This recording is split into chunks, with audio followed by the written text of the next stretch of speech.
देश के इतिहास का एक बहुत महत्वपूर्ण बजट निर्मला जी ने आज पार्लियामेंट में पेश किया है।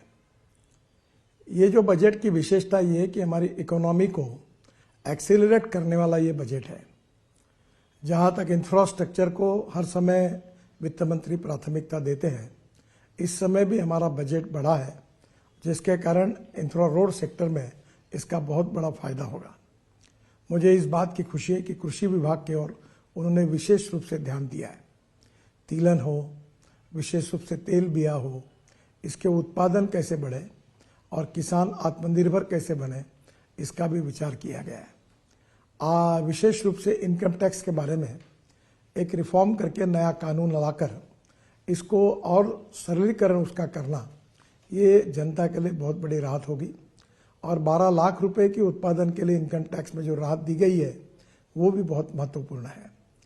विशेष रूप से मिडिल क्लास का विचार किया गया है और मध्यम वर्गीय, उसके साथ लोअर मिडिल क्लास और गांव गरीब मजदूर किसान, इसमें रोजगार कैसे निर्माण हो और सस्टेनेबल डेवलपमेंट कैसी हो, इसका विचार करते हुए इस बजट ने पब्लिक प्राइवेट इन्वेस्टमेंट को इनकरेज किया है।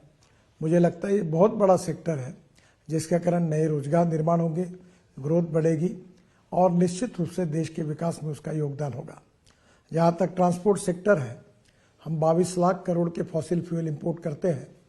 इकोनॉमिक पॉइंट ऑफ व्यू भी हमारे लिए वो एक बहुत बड़ी समस्या है, पर उसके साथ साथ अल्टरनेटिव फ्यूल और बायोफ्यूल को प्रोत्साहन मिलता है। इसलिए विशेष रूप से लिथियम आयन बैटरी अब सस्ती होगी। Scooter, electric car, electric bus, अब इलेक्ट्रिक ट्रक, इनकी कीमतें कम होगी।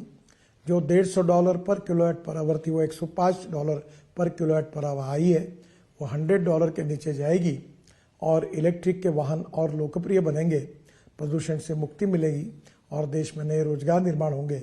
इसके लिए भी उन्होंने विशेष रूप से जो टैक्स में रियासत दी है वो निश्चित रूप से बहुत उपयोगी है। मैं निर्मला जी का बहुत अभिनंदन करता हूँ और प्रधानमंत्री मोदी जी के नेतृत्व में आत्मनिर्भर भारत, $5 ट्रिलियन की इकोनॉमी और विश्व की हम तीसरी अर्थव्यवस्था बनने की प्रक्रिया में है, उसमें निश्चित रूप से हम कामयाब होंगे, ऐसा विश्वास व्यक्त करता हूँ। नमस्कार।